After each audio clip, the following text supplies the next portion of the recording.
not the second step. Here we're live. Okay, there it Here is. we go. There You gotta hit live twice. You have to hit it live twice, which is good because you could do it by accident and end up in some trouble. So here we are. This is it April? Yep. For some reason it felt like May for a second. It is the April book club discussion for The Vampire's Bargain by Jasmine Walt. And I have to say, feeling pretty good. Feeling pretty optimistic about my choice. No Laura today, but she had a lot going on. So fair enough. And I made the mistake of choosing a book that's pretty long and doesn't have an audiobook. So if you don't have time to sit down and read. It wasn't that long. I mean, I read it pretty fast. I So read it fast it's too. read. It's almost 400 pages. It's over 400 pages, apparently. Yeah. But there's there's no audiobook. So if you don't have time to sit down, it's not the best choice. I was kind of cursing myself, but it was worth it in the end for me. So, but I think you know Becky and Jackie at this point. But we'll go around and everybody can say what they gave it, how they felt about it, why, and why I'm the best. You should go first. Me? Yeah. Kristen, go first. I think I'm going to give it 4.5, which is pretty good because I have been struggling with fantasy romance a lot. And the love interests in particular. So it's like, okay, I'm really happy that I like this. What I've discovered is I need more fantasy romance with vampires because apparently that's where I thrive. But I was like looking through, and if there's a vampire in the fantasy romance, I tend to rate them higher. And they're harder to find. And yeah, there's lots to discuss, but I gave it 4.5. Thinking about it, I finished it last night, so I'm still stewing. Becky? What'd you give it, Jackie? Why is Becky being so... Like 5. 4.5? Yes. Mm-hmm. I had a good time with it. I had a really good time with it. You know what's funny? I was reading it. I'm like, I can see everybody liking it. It just feels like it had a lot coming of on here to say it's a 2. Unless Becky's like, it's a 2. But she's being shady. I gave this book 5 stars. I had a feeling. Yay! Is that holy shit? I really enjoyed this book. Yes. Look, we got people. Oh no, I'm hoping that. Hello, hi, bro. Hello. Hi, bro. So we all gave it 4.5 to 5 stars. Yep. So we need to convince Laura that it's a must read because I need to rank the highest at the end of the year. I feel so proud. No, I've got some good choices coming up, so like I'm holding on to my title, damn it. I'm shocked. As I was reading it, I wasn't shocked, but I wasn't as confident when I picked it. And we very rarely. She gave it a 3 or a 4. So when I was reading it, I was enjoying it, and then I was like, okay, well, I had to like sit down and write out my review of my likes and my dislikes for it. Mm-hmm. Because I do have some dislikes about it. So do I. Yeah. But overall, like the things I liked about it it was a lengthy list. So I was love like, that. all right, it's got to get 5 stars then. I'm shocked by that. Yeah. I thought a 4. I was ready for a 4. Have you ever given a book club book 5 stars? That's a good question. I don't even know if I gave. I might have. Did I give Slewfoot 4 or 5 stars? Slewfoot's always our go-to. It's like I feel like I gave Slewfoot 4 stars. Wow. I don't think I've ever given one of our books. Look at you coming out. I'm so happy right now. When you said you made your own discussion questions, I'm like, I did. I got discussion questions. Thank goodness, because I only have a few. Really like. I liked her writing too. I definitely want to pick up some authors more. I liked her writing, except sometimes it was like a bit overly descriptive, and that was one of my things. Like, do you guys care about clothing? I feel like it was always like, and she was wearing this, and we would go on long discussions about everything everybody was wearing, and I was like, that was one of my. That's what you're saying. Because I'm like, I like that it's descriptive because like it builds this image. But sometimes I'm just like, you don't need to describe what's in this room. You don't need to tell me what every character is wearing. I agree. You can give me all the time thing. Yeah. So that was. I enjoyed that. I mean, it felt kind of in the beginning. I was cool with it, but towards the end, when she was still doing it, that was irritating. But all in all, that was one of the biggest things. Like, I'm looking at my review, and the biggest thing was the world building. Like, I really enjoyed her world building because she gave she gave a fucking family tree. Like a thing of how they're all broken down and stuff. So I was like, okay. Well, in the beginning, you're like, what did you get us into? There's all this character stuff. But oh my God, there's so much. I was thinking, I'm like, what kind of fucking world? Like, and I don't feel like that was needed because within the story, she often like referenced like this is this type of vampire that has this power and. And I'm like, so what's the point? Is it just like for a quick reference that you can go back to the beginning and be like, oh yeah, but I just read it, and I don't need it. I mean, I appreciate it. Like, even though I didn't have to go back to it, I was glad that it was there. But it was definitely like, oh, okay. But it also kind of intimidated me at first because I'm like, what? There is 3 types of what in this world, and there's a whole nother. How many? Oh my God, I was a little scared, but then she does it well. She did it really, really well. So I overlooked all that description because if I didn't want it, I feel like if I didn't get it, I wouldn't have gotten her whole story. Like, I feel like she had to do that to really convey her story the way she wanted to. She's just one of those wordy authors. I'm a wordy person, so I kind of respected it. You know, did she have like a physical family tree thing, or was it just description of what? It was just description of who they were, but they were broken down into groups. Okay. Because I was like, I didn't see a physical like family tree. It's just something you scroll by quickly in the beginning. And I feel like if she had that, it would have given away. Oh yeah, it would have given away at the end. Yeah, she just had like the types and like the description, but she's like Tenebraros. He was this, but then he turned into this. Yeah, you know. Yeah. Because she wasn't giving us that information. She wasn't giving us all of that crap that you needed to understand the world that we were dropped into. So if you read that, it did help with some of that. I didn't read it, but I think I skimmed past most of it to get to the story. Yeah, I never really. I was like, I don't care. I'll figure it out as I go along. And I don't think you're right. She did a good job. So you didn't feel like, especially when it's only on. You can have the ebook to flip back's a pain. Yeah. Yes. I was paying enough attention to what she was saying. But I feel like one of my picks last year, Gravebriar, remember it started so well with descriptions and then she lost it? This one, like, she kept it. So, like, while sometimes it was too much, I appreciated that she was consistent in it. Yes. Yeah, definitely. Because the other author, I forget what her name is now, but it was, like, so good at the beginning. Yeah. I liked that book though. Yeah, I was a fan of Gravebriar, so I know, and I liked a lot of it too. But she lost what I loved about it in the beginning as you went through it. And this author was more consistent. And I was kind of wary about this one because I had read her other book, The Dragon, The Promise of Fire, or whatever, and I only gave that one 3 stars, and it was just fine. So I was surprised how much I enjoyed this one. I think she's actually going to be at the book convention that I'm going to in June. Oh, really? So maybe she'll have like a special edition or something. I followed her on Instagram because I wanted like information about new stuff, and I think she does have some kind of special edition. Let me see. But my other complaint about this book, I think, was that at times it was a little too similar to The Inner Circle of ACOTAR. See, and I've never read ACOTAR, so I can't know. Yeah, I had the same thing. There was a moment where she's like watching the family and joking around and everything, and she felt like she had found it. I'm like, I've seen this scene. I've seen it. And it's just even to the structure of it, like 2 girls, 2 guys. I was sitting there and I was like, okay, he's Cassian, he's Azrael, she's Moore, and that's Amren. Yep. So I feel like that was a little too, and there was like a scene where he was like strapping the knife around her thigh. I'm like, okay, Feyre and Reese, you need to stay in your own story. Yeah. I couldn't know. I feel like that happens a lot in these kind of books, though, right?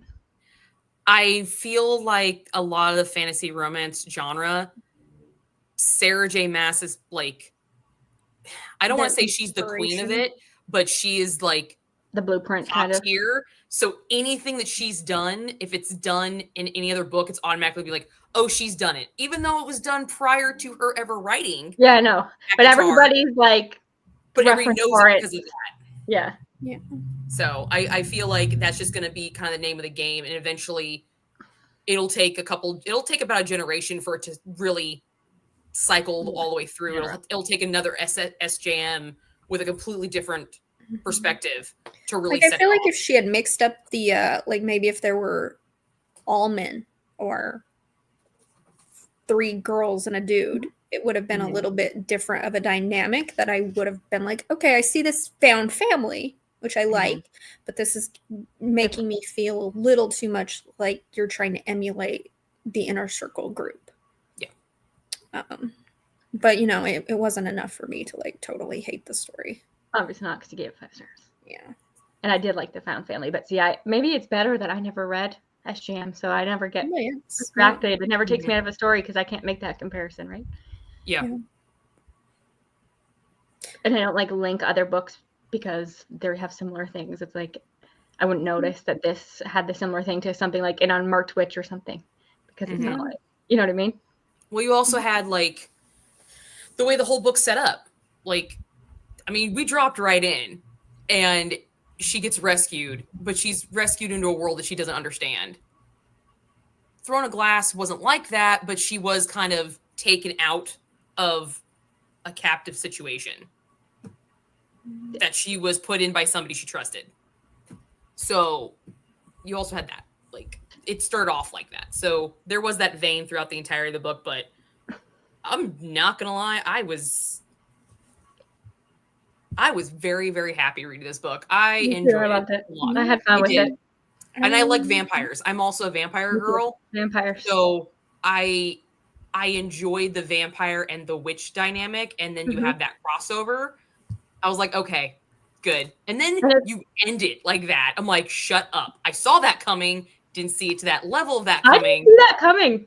I didn't either. I thought we were going for a love triangle. And I was like, oh, I don't want a love triangle. I was like, no, do not do this. Do not do this to me. Do not do it to me. And then I was like, oh, it's the opposite of a love triangle because I saw the, like, I don't want to spoil it. Like, well, it's all spoilers now. If you're in here or you're watching the playback and you don't want to be spoiled, you should actually go and read this book. It's actually very fun. Yes. You do not want to be spoiled because there is a sequel coming out. And I don't feel like the spoiler at the end, yes, it's a twist, but I didn't feel like a cliffhanger. It wasn't like I was, like, mad about it. I did, because she didn't complete her task. I know, but that doesn't bother me. Like, she's supposed to go do some shit, and he's in there waiting for her, and she's out in the fucking garden with the other dudes. But that doesn't bother me. After that guy. I was like, you're leaving him hanging, girl. Exactly. Good.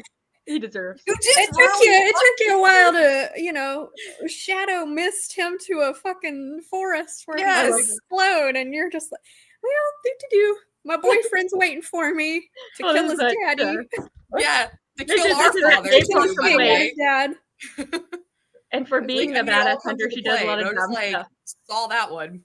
Yep. This is like typical of these kind of things, though. I feel like. Well, they said the same thing about, like, the first. I mean, Throne of Glass. She's an assassin and she doesn't kill anybody. Like, she's a female assassin, never kills anybody. You just hear about it. But as the series goes on, then she starts to build, and I think that's what this series is kind of building her up to do. She was living in that coffin for so long. We didn't see her kill any vampires, did we? Yeah. No. Didn't she attack somebody? Yeah, she killed a vampire guard. Oh, I think in the beginning she killed a guard, but that's he's a vampire. Yeah, I guess. But the whole thing, I think, obviously she's been in captivity all those centuries or whatever. She's weak. Like, and that was another point. They made it very obvious. She's weak. She's been in the beginning. I was like, okay, I get it. She's been trapped for many years. I got it. Yeah. You don't have to keep telling me. I get it. I did like that she mentioned, like, just how, like, her muscles were weak and she didn't have the muscle strength. I like that she brought that up instead of just, like, throwing her back into it. And you're like, so that's why we didn't get that, because she's just not at a place. Although, one thing I have a problem with is she's in the library learning about what happened in the last 50 years while she's gone. Yeah. What the fuck happened? Like, that's the one reason why it didn't get 5 stars for me, is because I really wanted to know, because she knows, like, all the policies and the rules and everything, but we don't know everything yet. So it's like, I want to know what happened. Why did the sun go away? Me too. It just went away for as far as we know. You know, and, like, they put up a wall and the guy turned on her. Like, we know bits and pieces, but we don't actually know, like, how this all kind of came about. But she does, because she was doing all the research and everything. There was never any conversations, and she never asked any fucking questions. That was what annoyed me the most. Like, she never asked questions. She never just looked at the chick like, so what happened? I've been asleep for the last 50 years. What the fuck happened? She was too scared of years. That's exactly what I would say. She's too scared of discovering elevators and motorcycles. Yeah. Or like, animatronic horses. Which I mean, that was pretty cool. I liked that. That was like, and she's like, I'm like, I like this setup of being in captivity and waking up and being like, oh my God, what happened? I love that. Technology has a technology. Okay, from a fantasy romance. You don't get that in fantasy romance. That's like such a sci-fi thing, right? Yes. Yeah. So I like that in this. It's fun. Okay. I know what I pictured the horse looking like. And I have a question. I just want to know if I was reading this right. Are you picturing the horse as actually like half animal, half animatronic? Like Terminator style horse? Like that's I pictured it as like, you know, it's got like, because it has the ether power in it. Yeah. So I pictured it sort of like a horse, but like some pieces like float like into the actual, like maybe it has like a bionic leg or some shit. Yeah, so like half machine, half actual animal. Yeah. Okay, like that's what melded really nicely together. We need some art for this book. We need some fan art. Yeah, we do. Show us what the horse looks like. And she is going to be a book. What is the festival you're going to? Is it the Imaginarium? I don't know, but she does have a. I'm pretty sure she's going there. Because I was like, I'm picturing this. I'm like, I don't know if I should picture the horse from Ghost Rider with like fire and shit in his eyeballs and like you can see his rib cage and shit, or am I picturing like a Terminator style horse right now? Because I don't actually know. I went more with like the fire thing going on. Yeah. Like maybe its face is like part of its face is like metal and the rest is horse. Terminator horse. Yeah, that's what I was imagining. It's the Terminator horse. I like that stuff, though. I liked all that. Yeah. And I'm sure one of Kristen's favorite character was the Shadow Cat. I was like, a Shadow Cat? Yes. Jinx. Favorite character by far. I was like, oh, you got a cat named Jinx? And it acts like a cat. He liked the werewolf. He was partially the werewolf guy. I loved, like, she introduced him, and it was like, oh, he showed me his butt. That's got to be my familiar. Like, that's exactly how he'd act. Yeah. Which is one of my questions. What would your shadow familiar be? That's one of yours. Well, I think mine. That's one of my questions. Mine would be a cat. You have a cat? Oh yeah. I feel like it's a cat that's so boring. But every familiar is a cat in a book, and it never gets old for me. I'm like, oh yeah, bring me back another shadow cat. I love it. I'd have like a bird of prey type falcon. Like that, like from that book that Laura. No, it was Jackie's pick last year. Wasn't she like a witch that turned into a hawk or something? Yeah, the Weaver and the Witch Queen. Weaver and the Witch Queen. Oh, yeah, gotcha. I see that, like that, and like it could like get bigger because the cat got bigger sometimes. I think anything that flies is probably a good call. So I'm like, I could see me having that. Some sharp claws. Yeah, and it takes. I really liked that she had the shadow power. Yeah, it's cool. That was a twist on the whole shadow daddy. Yes. Yeah, because I don't like shadow daddies. No, she likes shadow mamas. So I was into her having. I was like, this is cooler to me, and like how she calls on the lunar. Like I liked all that, the lunar magic and different goddesses. I thought the magic was really cool. I thought the smut scenes were pretty inventive. The smut scene at the end was so long. I'm like, my God. I liked the use of her shadow magic and his telekinetic touches, and it was super playfulness. That was awesome. Like, that was great. Fun. I liked that. I love a good mirror scene, so I will take a mirror scene any day of the week. That was gonna be one of my questions: mirror scene or icicle? Mirror. I mean, I really didn't like. The mirror scene wasn't the scene that I liked the most. It was when they're sitting in that like conference, whatever, and she's like sending shadow tendrils up his pant leg, and he's like telekinetically like touching her. She feels like it's touching her. I was like, okay, little voyeuristic.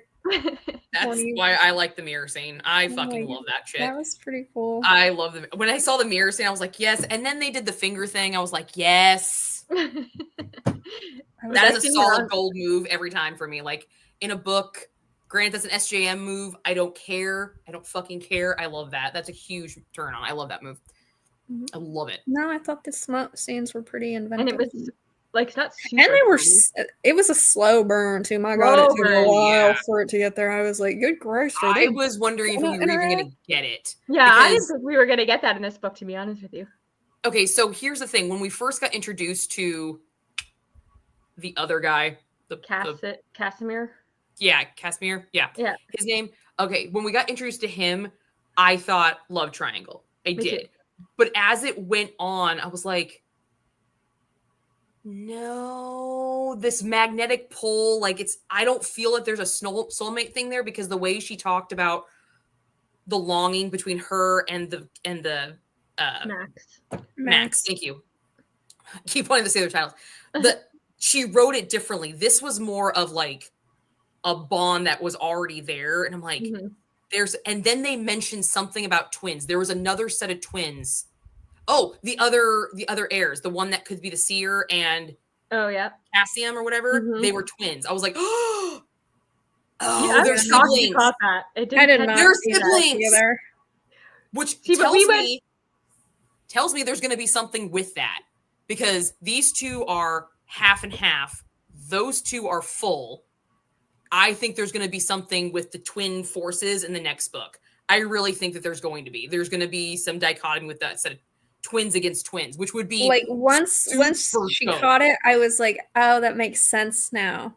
Yeah, but when I was reading it, I was like, this is gonna be like she's like they're like soulmates, but they hate each other. That's what Max thought it was. Still attracted to Max, and like she has like this. I think Max thinks it's like a love interest. That's what he thought it was. Yeah, I think he thinks that too. But then he's gonna realize, like, oh shit, I just actually awesome fucking dad. Yeah.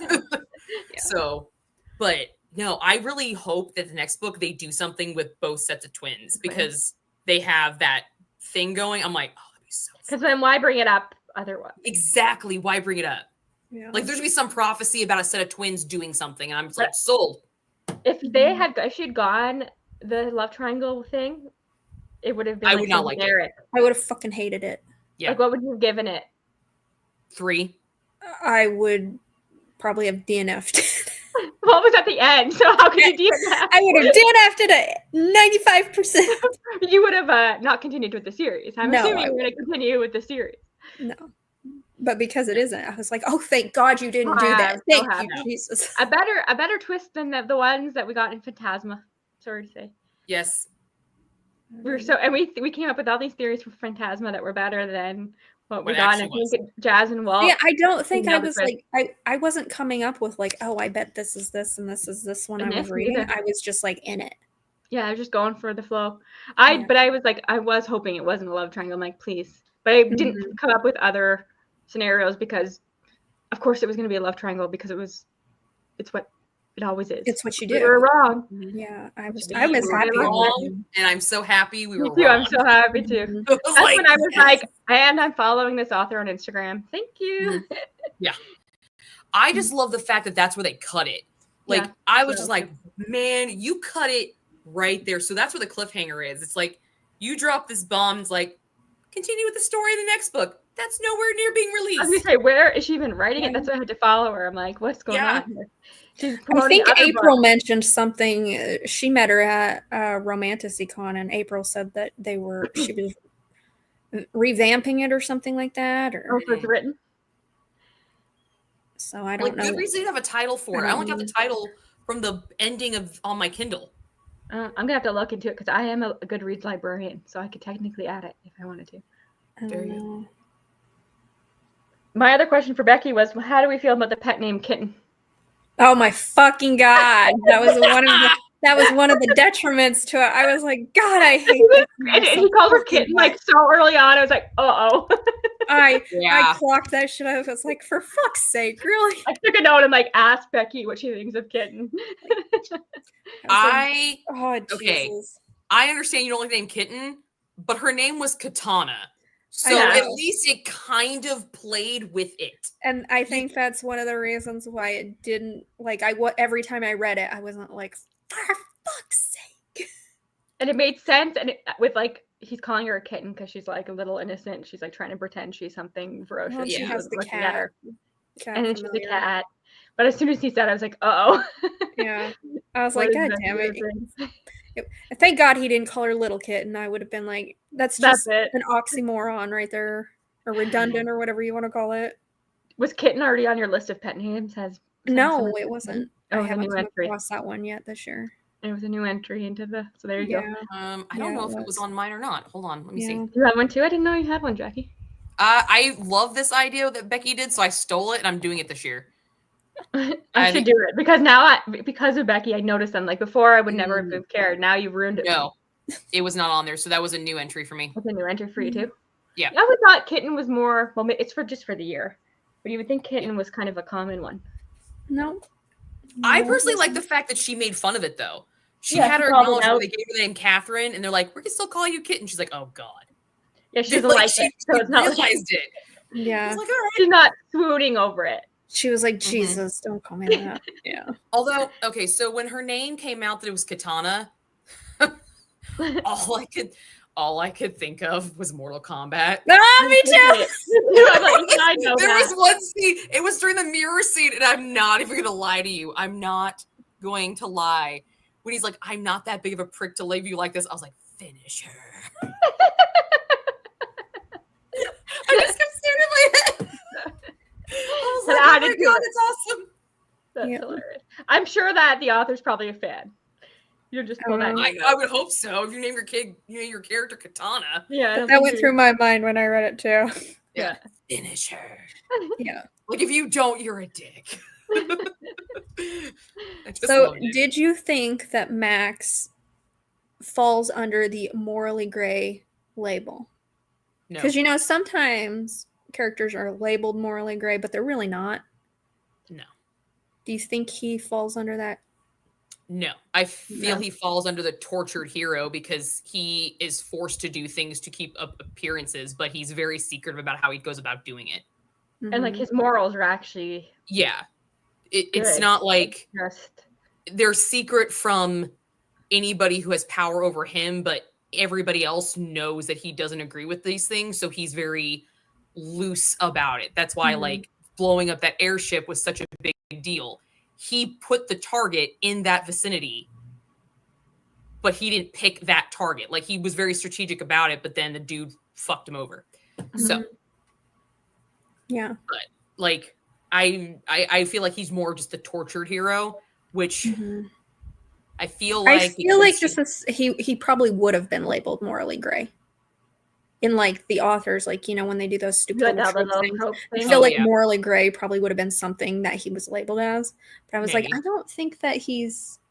No, I think like it's actually because he has good morals. He does, and he doesn't just do stuff to do it. He has like when he does the bad stuff that he does, he has a reason for why he's doing it. And he's, as you said, he's tortured about it.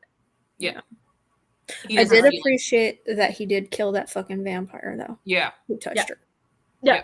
He kept his word. He does have like touch her and die vibes, but not in like an overly possessive way. I wasn't like getting like, okay, you're going a little too far. Yeah. It was like, but I appreciated that he said it and he stuck to it. And he went to it, and he's like, "You're mine, like I'm protecting you." But it didn't feel like, okay, dude, it's a bit much to me. Yeah. Sometimes I'm like, that's the shadow daddy thing for me. Sometimes I'm like, it's too far. But he was like perfect for me because I do think he has. Morals, he was like, I do feel not like too broody. I can't do the too broody. Well, based off how she's written him, and where she cut the story, I have a really good feeling that he's not going to be really well received in the next book for a hot minute. Like he's going to take this as a betrayal because he thinks it's a romantic type thing. Yeah. And it's going to be a miscommunication in the beginning of the next book because she was there. So the plan's going to blow up. It's going to make him look like a jackass. And he's going to be like, you weren't there. You left me for somebody else, but not let her explain what the connection was or what was going on. Yeah. I have a feeling that that's what's going to happen, which is going to suck if I'm right, because I've already guessed the book. She's going to have to really think outside the box to break that apart. because right now the trajectory you put it on has already been done multiple times. I think I trust her to do something different. I do too, but I don't want to get my heart broken. Yeah.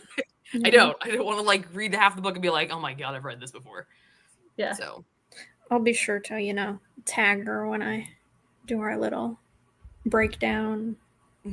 Yeah, because we're very positive about it. So maybe she'll see it and she'll be like, oh, good point. Please don't do this. Please don't do this, but we love you. We love this book. We do love you. We want to love this book. Please don't do this cliche yes, move. We want, okay, so this is the second book this year that I am picking up the sequel as soon as I can. Like I did that with Unmarked. Which I read. I gave that 4.5 stars too. Yeah, that was a 5 for me. I'm like, these books are killing it this year. They're killing it. Because she also did something you would never expect. I was shocked to my core where that story went. I was like, wow. I was like, saw love triangle, didn't do it. Thank God. I was like, you kidding me? I've never would have seen that. And I loved it. I ate every second of that one up. That one was really good. Yeah. But it's a sequel, and I didn't think the first book, I think like Becky, like a lot of people would just read the first one and be like, I'm not going to continue on. It's fine. But because it's a duology, there's a better chance because it wraps up perfectly. It's perfect. And I'm waiting for the holidays to read the novella, so remind me. Me too. Maybe Buddy read it. Yep, we'll do a Buddy read. Yep. Remind us. Remember. Yes. So Becky, you need to read the other one so you can read the Buddy read with us. Becky, it's so good. There's such a good, and there's no quest. It's nothing that you don't like. There's no competition in it. Yeah, there's no trials anymore. Listen, it's so good. It is longer. It's a bit on the longer side, but it's good. Yeah. I might one of these days. There are some lull periods in it. I will give you that there's some lull ones, but the action makes up for it, and some of the elements that you liked in the first book get expounded on the next one. And much like this book, there is a really good found family in that one. Yeah. That we didn't get in the first one. No, we did not.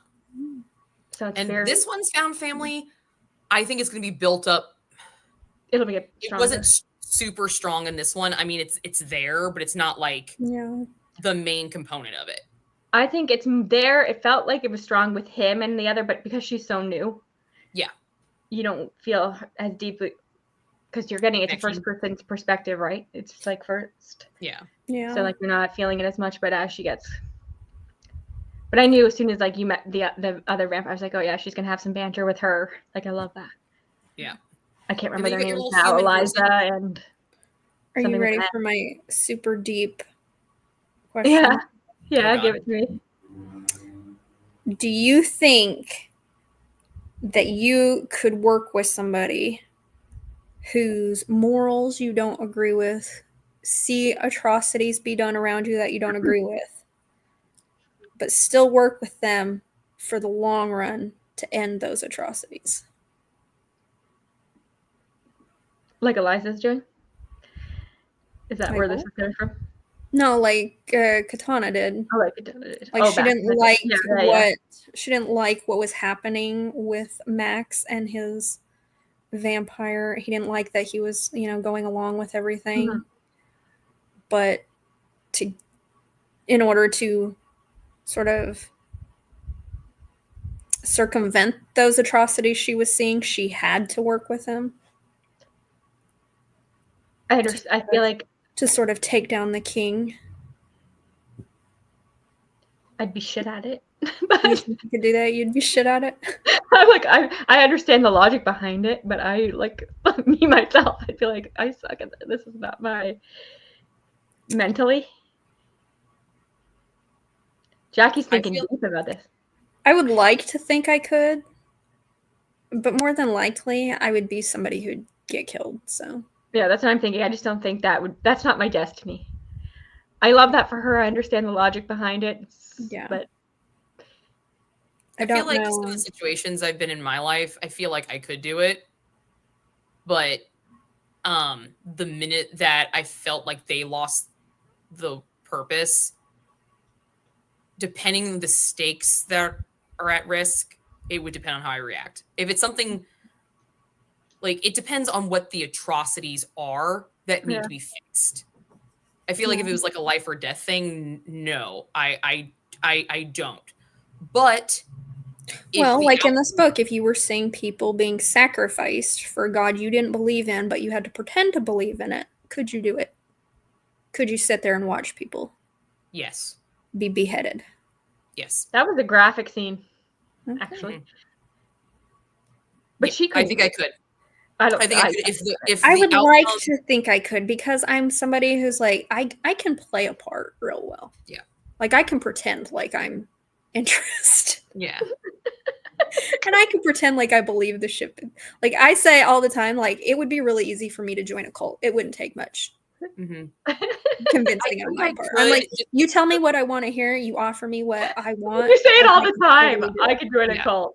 Nobody watching this. Becky's not interested in joining your cult. This is not an invitation. Yeah, it's not an invitation. She's not gonna drink. She's not gonna drink Kool-Aid. Because, well, I feel like if you offered me the right incentives, I could definitely do it. And I could. You want me to believe in this weird ass God that I don't believe in for this incentive? Sure. Why the fuck not? You know. But could I partake in some weird sexual activities and watch people be killed? What are my incentives? Like, you would have to give me some real damn good incentives. I agree, but like in this situation, if I was this character in this book, yes. Yes, but I agree. I would definitely I would be definitely asking a lot more questions than what she was. She was going a lot on face value of what Max was doing. And what he was saying is like, okay, you're saying this, your actions aren't saying shit. Your because you loved him. I would need him to show me the other side of it. I would need to see all the pieces. Like, well, and she did question that at one time at the beginning when, you know, she went to him and she said, like, after she watched, what did she watch happen? There was something she watched. Oh, the people who were disappearing or whatnot. Yeah, and she asked him about it. Like, how can you be okay with them beating up the slaves in the city? Mm-hmm. And he's just like, it is what it is. That's the rules of the land or whatnot. And he's like, I don't like it, but I can't. See, at that point, she didn't know anything about it. She didn't understand why those rules were in place. And that's when I would have been like, why? Why is this okay? Why? But he did somewhat tell her. He explained it to her a little bit. Like, yeah, but not enough for me. Not enough for me to be able to. It was enough for me. And not if you were that. And I think the other people around him explain stuff to her too. Like, I think we're like, I would be the person that you need to give all of the facts to. Like, you ever seen Sons of Anarchy? You ever seen that show? Yeah. Mm-hmm. Okay, Tara, when she's trying to get with Jax, it's like, I need to know everything good and bad to know if I can do this. Mm-hmm. That's me. Don't fucking keep secrets from me. Not for me. Because it's not going to work out to your advantage later on. You'd really question too much if it was Jax, not me. I would question I'm somebody who's like, you know, the less I know, the better. The less I know, the better. I'm like, ignorance really is bliss. Okay, so if you are beheading people over there for that reason, just don't tell me about it and don't show it to me. And as long as I'm unaware about it, I can continue to pretend like I'm okay with this. Don't get me wrong, ignorance is bliss in some situations, but I also am fucking nosy. And I feel like that's why he was like, oh, it's a good thing. You know, I gave her that excuse not to come to the public beheading because I honestly don't think I was with him. Yeah. I'm like, I don't think she could have sat by and watched that happen. And she was queasy with the blood and everything. That was quite a scene, actually. I was like, oh, we're really just like sacrificing. Yeah. Well, and that's what made me think of that question. I'm like, could I do that? Could I sit there and pretend like I was okay with this happening? Just for the long haul. For the greater good. That's like the greater good question. The big utilitarian question is one greater than the majority? Is the majority greater than the one? Yeah. I think depending on what the results are, in this instance, I think I could probably do it. It makes sense. But I would also... Like, as I was thinking this, I'm like, you know, she's this big badass vampire. All she has to do is really fake this until she gets her powers back, and then she can just go fuck some shit up on her own. Mm-hmm. Yeah, like, I think that would be what was actually done. Because, like, me as a lowly human, I have no real skills. Mm-hmm. No, but what if you were her, you had her magic? Yeah, I'd be like, give me my fucking magic, and let me go fuck some shit up. Like, I would be doing some shit with those shadows. The shadows, yeah, so cool. To like. Yeah. Of course, because I thought it was funny because I read Firebird by Juliet Cross, and it sort of had that same questionable element to me of like, Titty, would you let go of me? Thank you. It had that sort of male character who he's the good guy, but he watches bad things happen. So is he, do I root for him type thing? And I couldn't stand that character. Mm-hmm. But with Max's character, I gave him leeway with it. I'm like, I see. What's the difference? What was the difference for you? I think the difference is that with Max, I truly understood that he didn't like the things that he was witnessing and had to do. He was acting, whereas the guy in the other book, he was just sort of sitting there. He never really had like an inner monologue or a thought process, or you never saw anything about him that really said like, oh, he doesn't like this so much. Mm-hmm. And he was, I don't know, there was just that. I think that was the biggest thing. Like I really saw into Max's viewpoint. And Max was doing small things where he could, right? Yeah. In ways that. And I feel like in the other book, I didn't see that so much.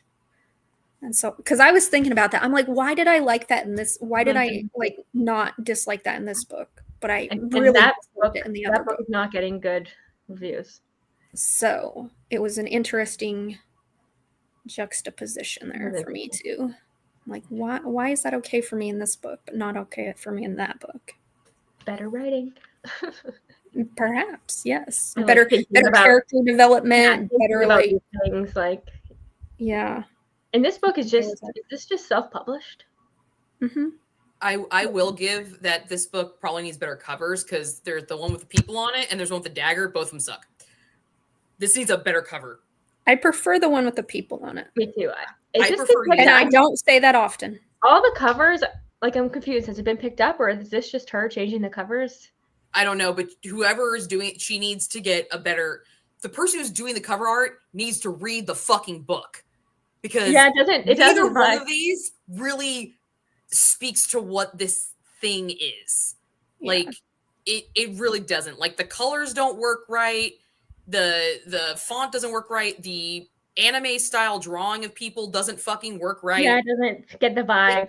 It's not. It looks hokey. It looks cheesy. I was not expecting to like this book as much as I did. This is one of those books that's like it's pretty, but it's not. It doesn't reflect. It just looks like any other fantasy romance. Yeah, if those were real people, maybe I could buy it. Because like you actually like the actor involved and stuff. But she needs to rework the cover to do something better. Like honestly, I almost wish it was like if I was designing this cover. It would be a pale blue to reference the dress that she constantly wore because they always reference like her wearing like a blue for some reason. Yeah. A pale blue with like silver embellishments. Yeah. And it would be silver titling. It would look very winter-esque. I know it would. You need something to reference the moon because that's where she gets it needs some lunar element. This one she has moon stuff on it. It's got the little lunar cycle at the hand and that thing's still and she's wearing moony rings. I'm going to buy this one, though, because it's only $13. I don't like that one, though. I think of all of them, I like the one with the people on it. The hardcover for me is $55. That one cover, the red one, the red and the black one, that's so generic. That's what just on my Kindle. That's how you can tell that this is self-published. That tells me nothing about the story. Yeah. The one with the hand I can sort of see, but it's still just, it looks like any other fantasy story. Dynamo. That's why I like the one with the people on it because it sort of gives me a visual to go off of with the characters. But I still think the people cover makes it seem like this is going to be smuttier than it is. Yes. Yeah. Which sets the wrong expectation. It's the wrong kind of reader. Because I was like, wow, this really isn't. This is much more fantasy leaning than romance. Yes. Lots of world building. Mm-hmm. So like definitely agree with that. I kind of think some of your vibe for the cover, but there's not. Yes. And she's not with him all the time. Like it's a lot of her. Yes, it's a lot of her on her own. Yeah. I feel like I would also put something with the electrical, like steampunk vibe that this book kind of gives. Mm-hmm. I would definitely incorporate that into the book because you do have that sci-fi element as well, and that's not reflected at all. You look at both these covers; they look medieval. This is what I would call an urban fantasy romance. Yeah, I would definitely call this urban. and it doesn't have I an think urban it's a lot of covers. when there's vampires, a lot of it times it is urban, right? Well, and it's just set in a city, and there's technology and stuff like that. So, Kristen, ask somebody who's not like who doesn't read a lot of fantasy romance. What are elements in this book that you enjoyed that you would look for in other fantasy romances? Well, more vampires. Mm-hmm. I like this set. Like I said, I like this setup where she's in captivity or in a coma for 50 years and wakes up and the world's completely different. Are there more like that? Because I love that. Because I just think it leads to something unique, and that's a good way. Not really. I can't think of any that I've read with that. No, because it's like a good way to do world building and info dumpy that doesn't feel info dumpy because she's waking up to something so new. Yeah. Right. There's a reason for the info dump. Yeah, it just made more sense. I love that. I guess what Jackie would call a tortured hero. He wasn't a shadow daddy. I can't do shadow daddies all the time. I and found family. Yeah. And as we said, a unique. It's not doing the generic things. You can going against what you think is expected. Going against what you expect from the genre, right? Yeah. Because I think there's so much out there. And this one's it makes me sad because this one gets lost. It's getting lost in all of it, and it deserves more attention, I feel like. Yeah, the thing about fantasy is it can be literally anything. Anything that does not actually exist in our world is fantasy. Yeah. So why are you giving us the same fucking shit and the same MOs? Even something as simple as the light sci-fi elements make it unique. Yeah. Right? Yeah, and like the main character's not being fucking fae. That was nice. Yeah. That's why. But this is a witchy book club, so she's a half witch, so it works. And I don't I was thinking, okay, well, I picked this, but like the vampire hunter dynamic has been done many times, but I didn't feel like that reading this. It wasn't like I was reading a repeat of Serpent and Dove or something. Yeah, exactly. Because she's like, she was. See, that's the thing is, yes, she's a vampire hunter. She was. Her backstory was. The character we have is not that. Is not. Exactly.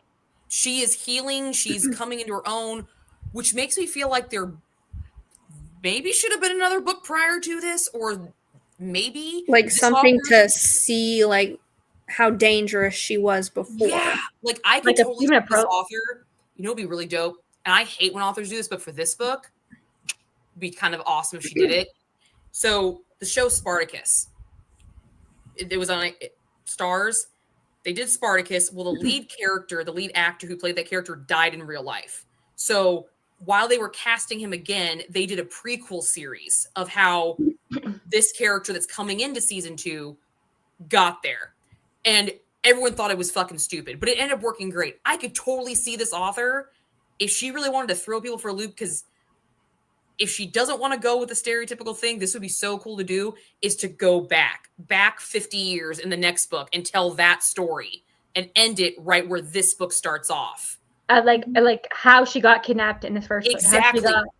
And then we see the world what it was before, and now we're walking into the world that it is now. That she's about to. Because I don't think she has, like, she has that dragon, A Promise of Fire. Yeah. I don't know what other books she has in her. She has something else, but like she doesn't have a lot of audiobooks.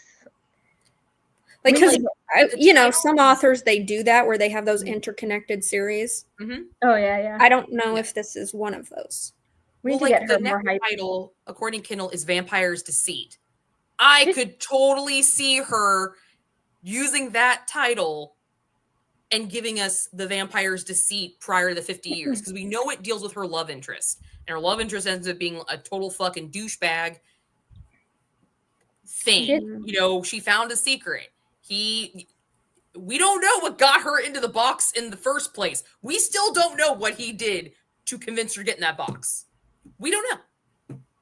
Yeah, that's not connected, but she has a witchy series that is 8 books long. 11 books long. The first book is called Taken by Magic. Or no, wait. The first book is Burned by Magic. All right. But I don't think they're connected. It's like a different character. But I don't know. We need to get her more hype. Yep. But also, like, her mother's story. Yes. Oh, true.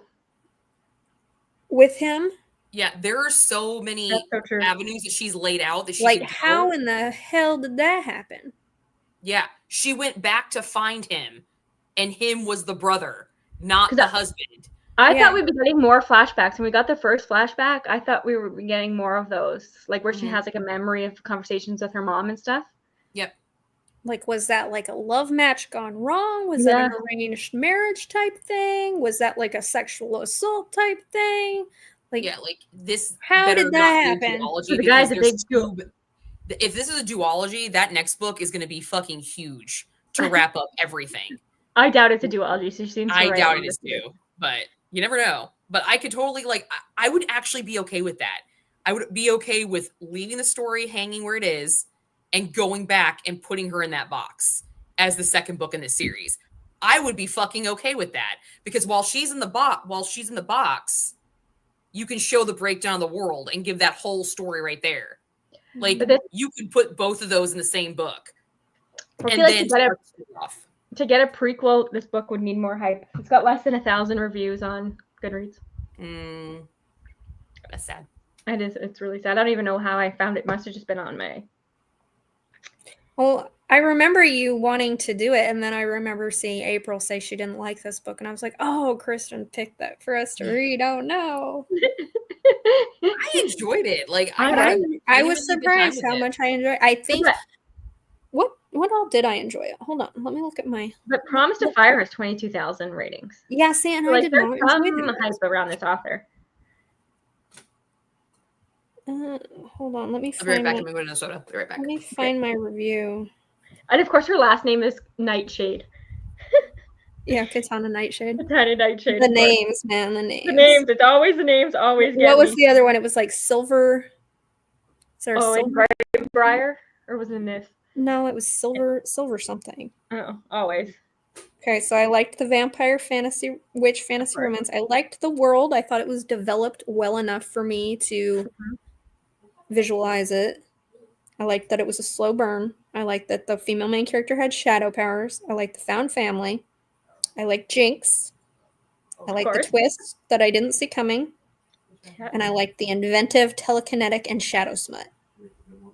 I think we covered all those. Yeah. And the only two things I didn't like were the references to Akhtar and sometimes it was like overly descriptive. You didn't say the pet name. So you let I that didn't. Go. See? It didn't bother me enough to mention it. So there you go. Yeah.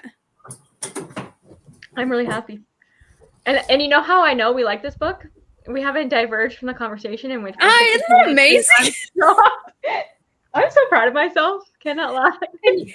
You say that when we all hate a book, there's more to talk about. But we never all hate it. One person hates it and then 3 people are mad on it and it's like we all enjoyed this one. And there was a lot to talk about. Because the way she wrote it, like there's so much to talk about because I feel like it had it wasn't one of those books that like beat you over the head with a message. No, exactly. But there were underlying things like the whole struggle with there's more nuance to it and stuff like that. And maybe that's because the author is a person of color, so there's more understanding about those kind of themes. You know what I mean? Yeah. So I like that. Like it wasn't over. I think it was just more like, oh my god, this is bad. If there's more nuance in the conversation than you sometimes get, which I liked. Yep. And like presented you with things that were happening, and you as a reader are being like, oh, that's bad, that's good. I agree with that. I don't agree. They trust you, and she trusts you to make your own. She's not like, this is how you have to think. She trusts you that you'll get it. Yeah. Yeah. Yeah, I really liked it. I'm trying to figure out. Now we have to force Laura to read it. But I think it's also, it was interesting to me because even though the bad guy, the Vladimir guy, right? That's his name? The king? Yeah. Is it Vladimir? Is it? Yeah. There's so many names. I was thinking of an L guy, but that's somebody even else. Though he's the bad guy. Yeah. The fact that that's her dad. Love it. It's like, okay, but how did that, like, was there a kernel of something good in him? That made her mother, like, because we don't know the relationship dynamic between her mother and him. Mm-hmm. And so you see him doing these bad things. But why would her You mom have that get with him? kernel of something in the background of like, I want to know that. Like what? And he managed to have twins who are. Yeah. Did the mother know he was a bad guy? Was he a good guy at one point who went woohoo? Yeah.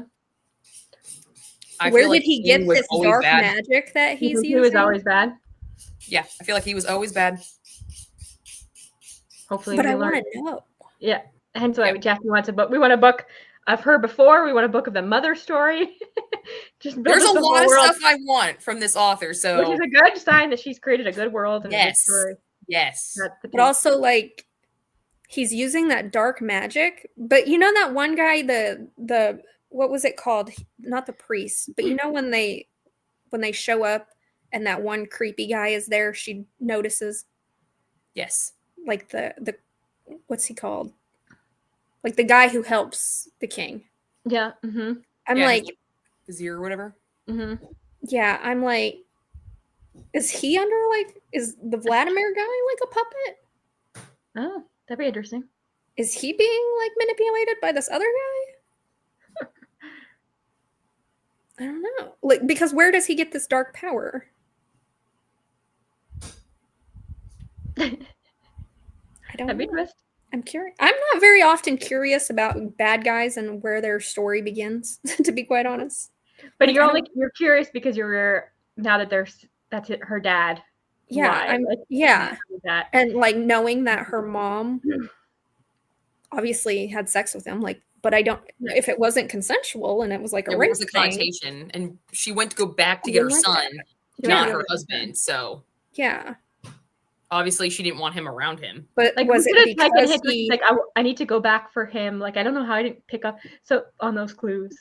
But was it because he did something that made her change her, like see him in a bad light, and she's like, "Oh, I got to protect my son now," or was it always like that? Or he manipulated her somehow? Yeah, I'm curious. I want to know that story. How they get split up? Yeah. You have twins at the same time. Yeah. Yeah, like why'd you take one and leave the boy, your son behind? And how did he know that he didn't have a daughter? Or did he know he had a daughter? I think he does know he has a daughter. Do you think he knows that that's her? No. I don't think he knows that's her. He probably thinks she's dead. Mm-hmm.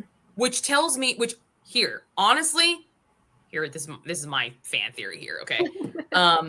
So King Guy knows he has a set of twins. He knows, okay?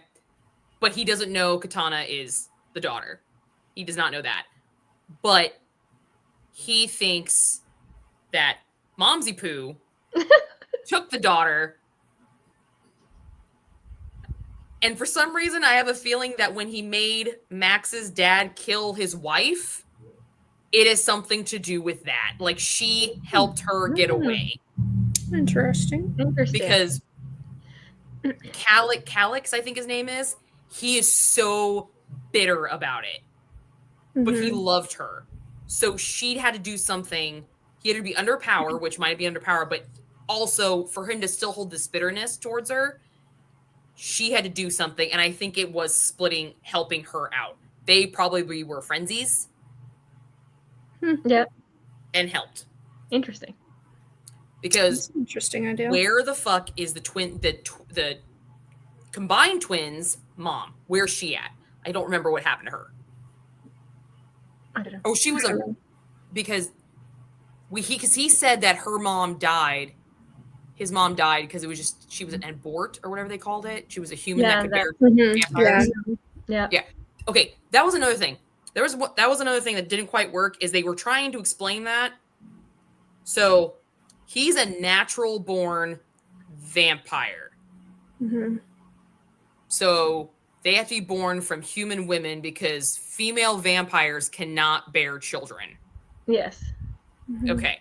So that mom died, but he had to have known that they had a set of twins.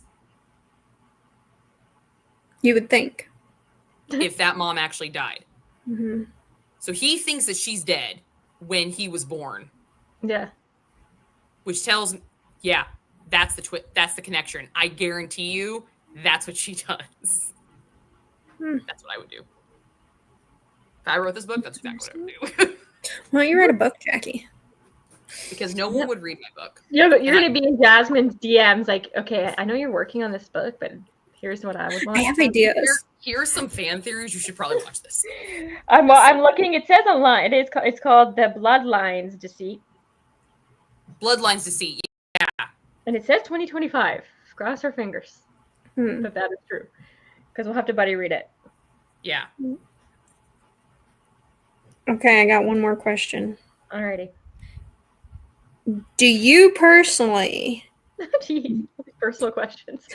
Okay, go for it. Personally, get more energy from the sun or the moon? The sun. Yep. You would be a sun. I'm a beach girl. I'm a swimmer. I feel like... When I was younger, I was the moon.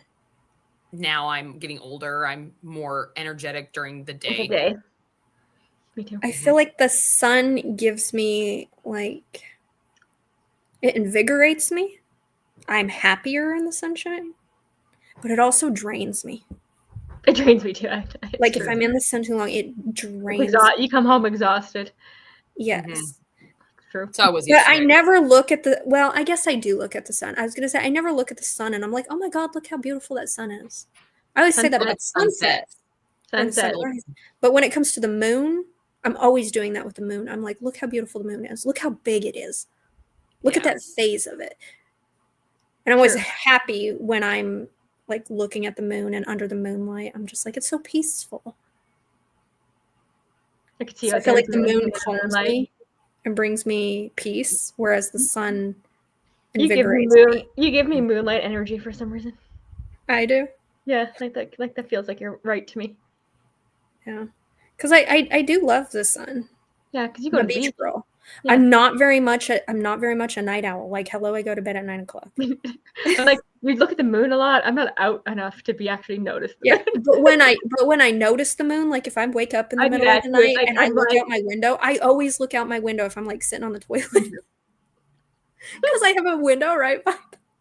I peel it back and I look for the moon. So you're protected by the glass. You're not actually getting the moonlight. You're behind the window, but I'm always curious. I'm like, look at the moon.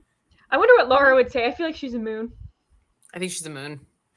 Yeah, I could see her being a moon. But the moon just feels more witchy. It just makes more sense. Honestly, I feel more like overcast works for me. I don't want to see any of that. Gloom and doom. I like the storms. Don't show me any of the sky. I don't want to see any of that. Well, like I like reading out on my deck outside. Like that has been helpful a lot to me in the last like couple of years. Like it's helped me out a lot. And you tell stories from outside a lot. Yeah, but the thing is, like, I will sit out there till I can't see my book anymore. But it's only as it's going down, so it's like it's kind of like a dual energy where you have like that middle ground. Does that make sense? You're like a dawn and a dusk gal. Yeah, like they both have to be present for me to like really thrive. Yeah, a lot. If that makes sense. Which they are. They're always there. It's just you see one. When it's darker versus later, you know? Look how deep. Mm-hmm. I'm shocked. Because I feel like if I'm not doing something out in the sun, I don't want to be out there. Yeah. Like I can't just sit outside for very long and enjoy the sunshine. I have to be in shade. I have to be doing something. I have to be gardening. I have to be at the beach and the ocean. Otherwise, I'm just like, I don't want to be doing anything when I'm in the sunlight because it's hot. It's hot. I like just reading. I gotta be doing something. Otherwise, I like just sitting there and reading. But at night, I can do all this stuff. But at night, I can go sit on my deck at night and enjoy the fucking moon and the stars, and I don't get bored with that. Yeah, that makes sense. It's so weird. There's bugs at night. Yeah. There's bugs at night. There's bugs during the day too. Yeah, they're worse at night where I am. Yeah. Guys, we finally have no snow on the ground. It's all melted. This is a rejoice for me. It's a big deal. Mm-hmm. Well, I have sound. My husband's making dinner. So. Oh. We talked about this book for an hour and 5 minutes. I'm so proud of us. This has got to be right. Kristen said we didn't really deviate all that much. No, because we deviated talking about the movie that was related to that. I don't think we deviated at all. Yeah. And like, there's some books where it's like, well, okay, 10 minutes in, what else is there? Moving the fuck on. Yeah. But that's just I think that's just, it's a fantasy, so it's easier. Mm-hmm. Like, I would call it, it's fantasy romance and leaning more towards fantasy. I don't feel like we've read a lot of witchy fantasy romances for this book club. We did a lot of contemporary. Yeah. We've done some contemporary. Cozy. We've done some cozy. We've done some horror. We've done a lot of historicals. Thanks. I wonder whose fault that is. Hey, I won last year. Don't really care. We did this one. Unmarked Witch was yeah, that's true. Unmarked was a fantasy romance. This one feels way more fantasy than that one does. I guess Gravebriar was also fantasy as well. Yeah, which was like a year ago. Mm-hmm. I guess I just haven't enjoyed it. Yeah. This one leans into fantasy more than any of the other ones. Yeah. Yeah. Definitely. Right. So I have a question. Mm-hmm. All right. Let me see if I can remember how to. So I was thinking about this when I was reading it, and then I think Christy, you said something, and I was like, oh, I had that question.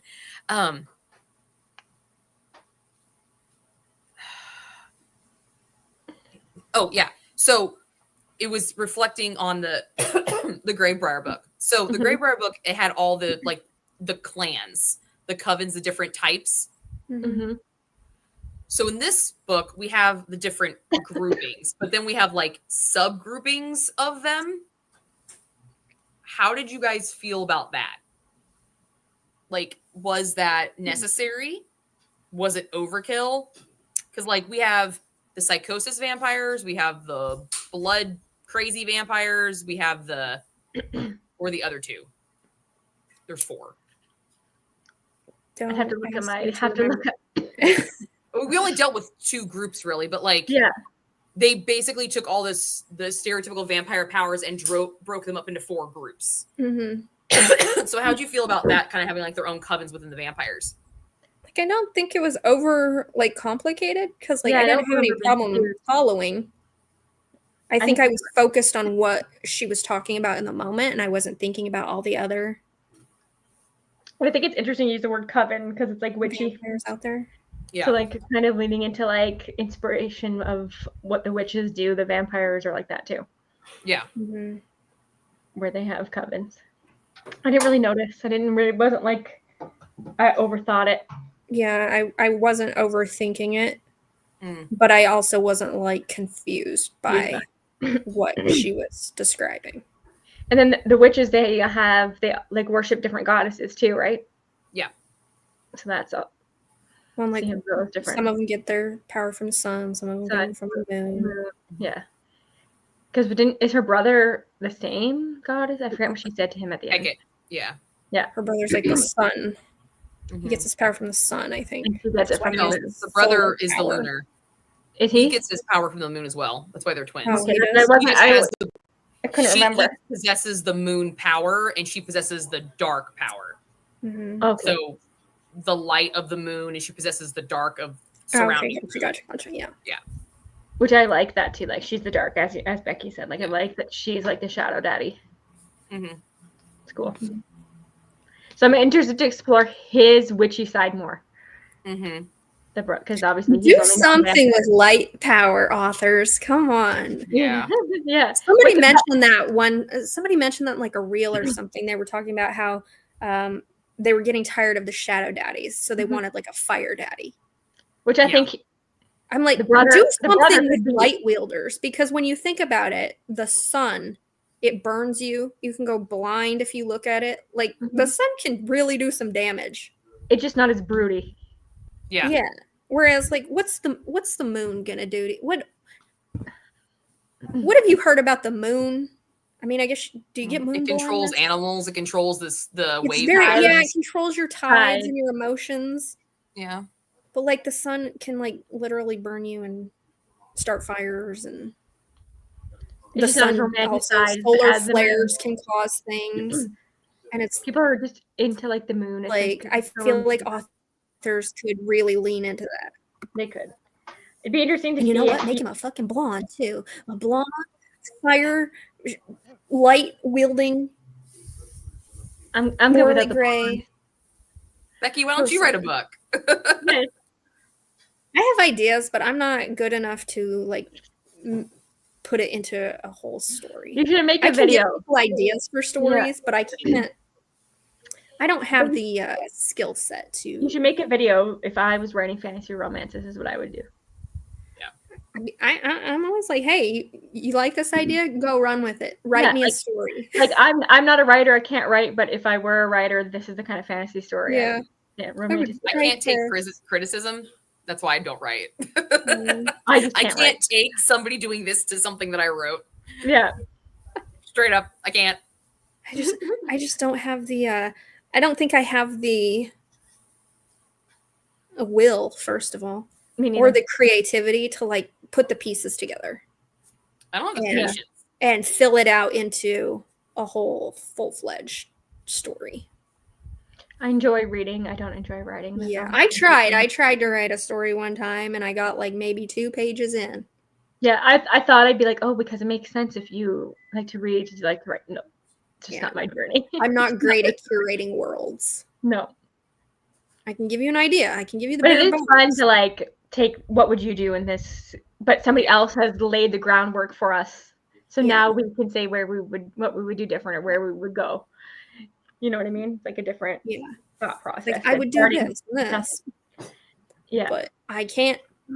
I'm not good enough. I'm not creative enough to like create a compelling structure and write the words that make me feel for characters. I just don't have that talent. It is a talent. Yeah.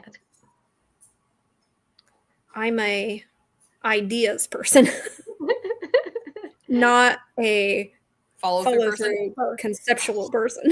You can consult with authors. You'll just yeah. I think that's true for a lot of us. It's like that's what I feel like when I'm doing my bookstore reviews and stuff. It's like it takes a lot of work and a lot of effort and a lot of confidence to open up a bookstore. So I don't knock that. Mm-hmm. But as a shopper, these are what pisses me off about them. Yeah. And if I had a bookstore, I feel like I would do this. But I don't have the confidence that I could keep a bookstore afloat. Well, and like who actually can in this? Like I feel like that is such a hard thing to do. Like I think people who do that are amazing, but it doesn't mean that the product you create can't also be shit. We don't like I live in a city with over 100,000 people. We don't have an independent bookstore. That's so sad. And I would have to drive 3 hours to get to one. So everybody's like doing the independent bookstore things. I'm like, can't be me. Yeah, we drove 2 hours to one. We drove 2 hours to one. Yep. Took us about an hour to get there. Now we're back. Yeah, it would be 3 hours one way for me. And we stopped at 6 of them. 5 of them. No, 6 of them. We have a used bookstore and we have a Chapters. That's it. Mm-hmm. We have a Barnes & Noble about 20 minutes away from me, and then we have an independent bookstore in the town that I work in, and I've gotten books from them. That's where my spicy book club's through. Oh, yeah. I like it. It's a cute little place, but I forget that it's there. I told my sister the other day, I'm like, I'm really glad I live in a place that has stuff to do around it and things to go to. Because I do feel like I'm very lucky to live where I live, that there are so many bookstores within. And I'm lucky that my sister drives. I'm lucky my sister's willing to drive me to them. Yeah, she'll take you to it. Yeah. No, I don't have that. But yeah. It's not our vibe. It's all about the hockey up here. Hockey romances, man. I can't get into them. I was into them for a long time, I think, and then they got oversaturated and I lost my interest. Which ones? Hockey romances. Oh. Yeah. Okay. Now it's like that's the only sport authors can think of. I know. I'm like, I don't even like sports, So hockey romances, like hockey is the only sport that I've somewhat been interested in, mainly because my brother and his wife are billet parents. Yeah, Oh, I like sports, but like when you read a sports romance, I want to call it a sports romance. I want it to be like a 50-50 split or 60-40. Like I brought that up. Like that is important to me. If you're going to call it a sports romance, you better have something of the fucking sport in it, because him just playing it or her playing it, that's a fucking job. That's a job. Icebreaker is not a fucking sports romance. I haven't read it. It is two college kids who play a sport. That is not a sports kids who play sport. That's their hobby. That's their hobby, and you wouldn't. It might as well have been, because they didn't practice in that story. He, like, you see him in a game, and it's like, and he scores the winning goal. I'm like, that's not enough sport. Yeah. I like a good 50-50 split or 60-40. Like I can handle 60% romance, 40% sport. I can handle that, but that's about where I go. When you only give me the team, his uniform, and like a scene, that's not enough. Yeah. That's not enough. At the fuck all. Like I feel like you can really tell the authors who are actually like the sport, watched the sport, yes, fans of the sport, or have like interviewed players and stuff like that, and like know what they're talking about, versus the authors who like maybe go to one game and watch ESPN for 5 hours, or it's like a trend to write a hockey romance. Yeah. I'm listening to a baseball romance right now, and this is what I want. Is it annoying that I had to do this? Yes, but this is what I want in a sports romance. Is this author was talking about it's a baseball one, and they were talking about catcher signals, and they were having the catcher talk to the pitcher and saying, what kind of pumps and number system signal do you want to use? And I'm like, what the fuck are they talking about? I got the gist of it. Yeah. I got the idea of what it was, but I actually went to one of my coworkers who's a catcher, and I asked him. He's like, that's not what we call it, but this is what they're talking about. I'm like, oh, okay. But I like that. It was like, there was a whole like solid chapter of discussion during a practice about you want to feel like, as somebody who doesn't really know the ins and outs of the sport, the character you want to feel like you're confused. Yeah. You want to know like you're learning something about the sport you're reading about. And that the character actually knows something about what they're playing. Yes. And that they're like passionate about what they're doing in the sports romance. Yeah. And I'm like, okay, so this makes it more of a sports romance to me. Like I am seeing this, and then I'm seeing gameplay. I'm seeing, granted, it's an MM romance on top of it. So they're pitcher and catcher both are on the same team. So a lot of our dynamic is on the pitcher field. And a catcher, of course. Yeah, I know. Right? What's it called? Yeah, huh? What's it called? Reading the Signals by Kiera Andrews. She's the one that wrote the Amish romance trilogy that I read. Oh, really? Yeah, I like it. I like it. She wrote an Amish trilogy, and now she's writing MM romance. This is a standalone. This is one of her standalones. Yeah. Yeah, and she also wrote a pirate one. The pirate one wasn't great. It was like a 3. But this one, I'm like, okay, I get it. Like, I like this. Like, I like having the sports dynamic, and then we have the romance. But you're also using the sport times to emphasize the romance later. Like there was a scene where he smacked his ass in the dugout, which is completely normal for athletes to do. He's like, you're gonna pay for that. Really? Okay. Thank you. That works. Yeah. Like that stuff I like. I like that stuff. That's a good 50-50 split for me at this point. I feel like if I'm reading a sports romance and I know what's happening as somebody who doesn't watch sports, who isn't a fan of sports, and I know what's going on, I feel like that's a bad sign. It's a bad sign. It's probably easier in the book Jackie's reading those because they're on the same team. Yeah. So I'm like, I should be like, what? While they're playing I don't understand that terminology. I don't know what that is. Like, I feel like a good story makes you like search out answers. Yeah. The one I read prior to it was a male female, and she was an athletic trainer.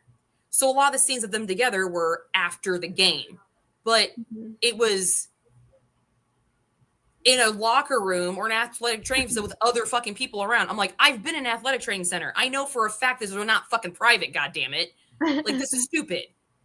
At that point, I'm like, this is not cool at all. Like, no. And that book had a lot more problems wrong with than just not having enough of the sport in it. Which one was that? Pitch, Please. Oh, I know. I think I know the cover. It was an audiobook. She tried to do too much. She tried to add more drama when it wasn't necessary, and it was completely improbable drama whatsoever. Don't tell me that you have a twin, Major League Baseball player who has a twin who's in the military. Guy gets kidnapped, and you're going to pull the MLB player out to parade him around in Iraq to draw the other one out. No. That's not, no. No. Yeah, because he got the skill set. And then you're going to tell me that he killed somebody and not tell me actually what fucking happened when you got him out because you don't have the chops pulled out. No. That was dumb. I read a sports romance. The author asked me to review it, and I didn't really enjoy it all that much. But I liked that it was a Paralympic sport. Was it hockey? Sledding? Parasledding? That would make sense, yeah. It was something on ice. It's a winter one? Yeah, it was something on ice, but the athletes were Paralympic athletes. Mm-hmm. And I thought that was a really cool thing to write about, because that's not something you see a lot in sports romance, is athletes with disabilities or something like that. And do you feel like she knew what she was talking about? They're always the able-bodied sports, and it's like, but some of these athletes who are like missing limbs, man, they got some fucking power. Oh yeah. Delve into that sport more. I think that would take a little bit too much research. Yeah, that means we got to research a bit more than watching. If you're not already like, more research than watch one game. But that's good, because then it's like you care about it. Yeah, you've done your. But when authors take the shot and do something different, it stands out. Like in this book, it does. Yeah, full circle moment.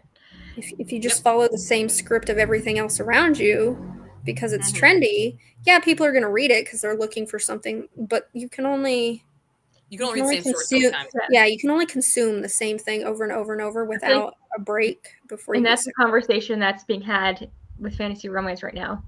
Mm-hmm. But it was being had with Hawk. It's like something becomes popular, and that just is what happens. Yeah, I'm sure that was happening. And anytime something's trendy, so once fantasy romance, people move on to something different, maybe you'll get more interesting fantasy romance again. And it's obviously out there. We found this. Yeah, because I love fantasy romance. Don't get me wrong. I read a lot of it. Yeah, but some of them are just like, okay, I've seen this, I've heard this done so many times. It's not doing anything new. And then I get those ones that I'm like, wow, this is something different. Makes the genre. When I read my first Mafia romance, I loved it. Was obsessed with it. Now that I've read more Mafia, that one it's still 5 stars to me because it was my first and I loved it. Yeah. But if I were to go back and reread it, it would not hold weight compared to some of the Mafia stuff I've read now. Like Mafia is the same thing with sports. I need that 50-50, 60-40, more 60-40 in the Mafia ones because I want more of that romance because I like the characters of Mafia romance more than like the actual Mafia-esque stuff. But if you want to show me some guy fucking offing this dude because he didn't pay him up or the bookie system or anything Soprano level, I will read that shit because I love that crap. Okay? So, like authors, just because they have a shtick, you've got to play, like, to say it's a Mafia romance or sports romance, you got to prove to me that it is. You can't just throw the title on it because you say he's in the Mafia, but he never does anything. Yeah. It would be called like, it's a lawyer romance because the character happens to be a lawyer. A lawyer, yeah. I'm like, okay. Nobody's doing that. Yeah. Like, you're a firefighter. Okay, what are you doing? Cop Mafia romance. What are you doing? Romance just sounds more interesting than a lawyer romance. So I think that's why I really like books that have different like jobs to them, different occupations the characters have, or different interests. Yeah, I think I feel like they stand out because even if they have like a interest that's like, I don't know, fucking stamp collecting. Never read that in a book. Really? Even if that was like bare minimum stamp collecting and you only got like 3 scenes of them like thumbing through some fucking stamps or something, I would think that would stand out to me more than the surface level painting and music. It's true. Something The more only area where I'm like, I don't care is billionaire romance. Once you say they're a billionaire, I don't care how they made their billions unless it's in a legal form and you want to include that into the fucking story. Like you're a big CEO. I don't need to know the company. I don't care. Because at that point, it's just about money anyway. Yeah, that's true. So it's like, what can you buy me with that money? Huh? Yeah. Be like, describe the layout of your fucking house. Does it have a secret door? Yeah, we want to know about how you give me the level. Don't tell me you live in some. Don't tell me you live in some modern, sleek, metal, high-rise apartment. Bullshit! You're a billionaire. I want to see the eclectic shit. Do you have a tree house? Do you have a life-size body replica of the Batman costume from fucking Christian Bale's? Do you have your own damn safari out back with a giraffe and a elephant? Like, yeah, we're talking billions of a not skyrise in Manhattan. Like, good God. Yeah. I haven't read a lot of billionaire romances. I think I've only read like one Kennedy Ryan. I mean, I like them just because it's like, I'm like, ridiculous. What do you mean? What do you mean? Poor girl, the rich man's attracted to this poor girl who bumped into him on the sidewalk. Totally could happen anytime. I read that's like one where it has 2 billionaires, where he's a billionaire and she is, but she's a billionaire because he pissed her off. Like he broke up with her and found out like he's like fucked over these other girls and they like got together and they like created a makeup company, like built from the ground up makeup company. I'm like, oh, that's actually kind of cool. And then he's in an auction and like a bachelor auction, you know, whatever. And they buy him to fuck him over. And I thought that was great. I'm like, all right, that's cool. But then the author went and did some creepy. That was Joey by what's her name? It's a series. It's a series of brothers. Joey by something. Because that sounded interesting. I talk about it like Emma was one of my that's the female heroine. Emma was one of my favorites because she literally just was like, this is fucking weird. I love you. Take your shit. We're going. I'm not playing. She was the chick that didn't go into the basement of the creepy house. Like she was like, this is creepy. I don't want to do it. I'm out. Deuces. Thanks. It's Joey. Let me see. Is it Sadie Kincaid? No. You know what you don't see enough is female billionaires falling for, you know, the construction worker she bumps into on the sidewalk. You never see those. They gotta be out there, I'm sure. I'm sure there's one, but there's one or two. It's usually the dude who's the billionaire who bumps into the girl who's delivering coffee and falls madly in love with her. 100%. J.A. Huss. And it was Joey's the second one. So the first one was Jesse. That's the one I was talking about, Jesse. That's the Bossy Brothers series. Joey is a throuple component. It's weird. Oh God.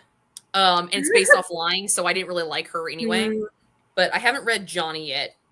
Of course, it's Joey, Jesse, and Johnny. And then there's a fourth one, which is Bossy Bride, which is Emma and Jesse, which is the couple from the first one.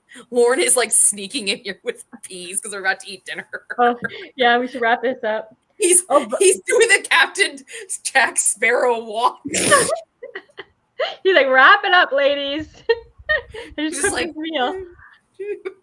But my last question, I didn't ask because you two do this. Did you see yourself as one of the characters? Did you insert yourself into the story as one of the characters? I did. I was Katana. You were? You went for the main? I was her the whole story. You were? Because it's first person, so I feel like that makes that easier to do. Yeah. I'm not gonna lie, I didn't really see myself as any of these characters this time around. I just really liked the mirror scene. I would have been glad to be Katana during the mirror scene. Reenact no problem with that. But call the hubby up and reenact it. Inspiration. Yeah. You're right there. He's down. He would be. No. I'm embarrassed you. You're like blushing at just the thought of it. His face was just like, what? We don't need any more. He doesn't think I need any more ideas, okay? He doesn't. I didn't really see myself as a character though. But if I related to one, it was more of the human friend, the one that like helped to heal her. That was the one I seemed to relate to the most because I was like, I kind of like her. Yeah, I do. Her too. I liked her. I really did. I liked her too. Yeah. I liked all the side characters. I hope we get more of them all. Yeah. It kind of threw me because I pictured I pictured me as her, and so when I look at the cover, I'm like, that ain't me. That ain't me. That ain't who I was thinking. But I don't even think that's her. Because I'm be real honest, I didn't pay a shit ounce of attention to her description. Because you're like, it's me. No. So it doesn't matter what she looks like. I'm pretty sure she has dark hair. But beyond that, and she's small. She's short. Yep. Right? She is. As soon as I saw, the guy. She reiterated that she is a short bitch. Yeah, the guy looks like Rhysand, so I just pictured Rhysand every single time they talked about the king. Well, didn't they say he's 6'4"? I think I wrote that down. I'm like, of course he's 6'4". Because Max has got like moonlight colored hair, right? Does he? Yeah, he has like moonish gray hair, so it's not even him on the cover. Yeah, so that's a different character than just a regular old brunette. And he's like, I feel like she described him as like almost like having a swimmer's body, like very lean. Like not. He reminded me of Rowan, but the guy on the cover looks like Rhysand. Yeah, so it throws you off because it's not who actually. Yeah. But I do have here. For a long time, I didn't know who that was. I'm like, is this not the guy? Because I did picture like sort of like what the guy on the cover looked like. Because I'm like, oh, he's got that like moonlight colored hair, but I pictured it longer than what he has on the cover. He's got it like shorter. I pictured him having longer, like at least shoulder length hair. That would make sense actually. But I did picture him like having like a not a super like bulky frame. Mm-hmm. He's like lean and tall. Vampires tend to always be lean, lanky. That's the only thing I don't like about vampires is they don't tend to be the body type that I prefer. The werewolves are the body type that I prefer, but vampires just something about being like completely obsessed with you and like you are their sole reason for survival. Yeah, good. Yeah, give me a vampire over a werewolf any day of the week. Yeah. I have enough hair for the both of us, so I don't need somebody else who sheds. Thanks. Yeah. You don't have a preference? I can't get into werewolf. I don't really have a preference. I think it's just all in their personality. That makes sense. I'm a vampire. No zombies though. Fuck zombies. I think that zombies are stupid. Well, how many zombie romances are I don't know. I don't read a lot of zombie romances, let's be real. I mean, I don't think I've read a zombie romance because I just can't picture a zombie as attractive. No, Warm Bodies. I read that. Well, I did not picture that man as attractive. Even in the movie, I was like, really? My dinner is ready, so I'm gonna bow out. This. Yeah, we're gonna end this anyways. I love this. I'm very proud of us. Look at us go. Yes. Laura, read the book. Yes. Laura, read the damn book. Okay.